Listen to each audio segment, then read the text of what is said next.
font escale aujourd'hui à Blaye, dans le département de la Gironde. On est à 45 km au nord de Bordeaux. La citadelle de Blaye est classée au patrimoine mondial de l'UNESCO. Vauban a écrit que de toutes les places fortes qu'il ait construites, c'est de la citadelle de Blaye dont il était le plus fier. Géraldine, fierté partagée, j'imagine? Plus que partagé. Donc on est dans la citadelle ce matin et on domine l'estuaire de la Gironde qui est derrière nous. Vauban, lorsqu'il a construit cette citadelle, c'est parce que Louis XIV lui avait ordonné pour surveiller et protéger Bordeaux. Et le problème, c'est que la portée de tir des canons n'est pas suffisante pour vraiment verrouiller l'estuaire.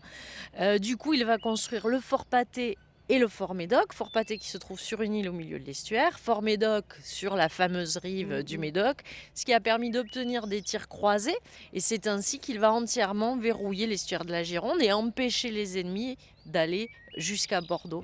Alors, la citadelle de Blaye est habitée par uniquement 5 habitants. Claire Roger, une des 5 habitantes du cœur de cette citadelle. Vous êtes céramiste. Comment on fait pour vivre à 5 dans un village? Les 5 qui restent, ce sont les plus anciens.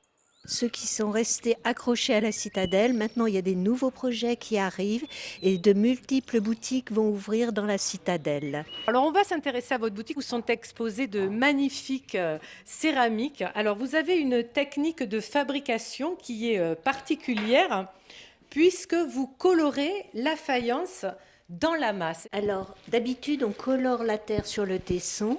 Moi, je commence par colorer la terre quand elle est encore malléable, comme de la pâte à modeler. Une fois que j'ai obtenu des graphismes différents, je les utilise comme de la marqueterie, c'est-à-dire que je vais juste apposer les petites plaques de terre et les incruster dans la céramique. Et je vais travailler toujours sur 2 faces des graphismes différents. Il y a des pièces véritablement magnifiques dans cette galerie. Est-ce qu'on dit une galerie d'ailleurs? Alors pour rire, je l'appelle mon showroom.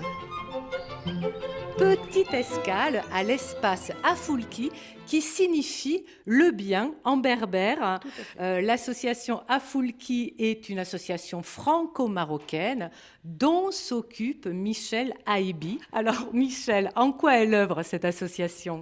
Alors, cette association intervient dans la province d'Essaouira pour le soutien à la scolarisation des petites filles qui viennent d'un monde rural extrêmement pauvre. Donc, nous rénovons des écoles grâce à des chantiers solidaires où interviennent les bénévoles de l'association. On voit aussi sur la table ces beaux objets donc, qui sont fabriqués là-bas sur place. Ici, on est dans un ancien casernement. Absolument, qui date de Vauban, que nous avons fait remettre aux normes anciennes. Vous voyez ici, nous avons les pavés qui sont vraiment d'époque. Tous les chemins, c'est terminé. Ciao, ciao.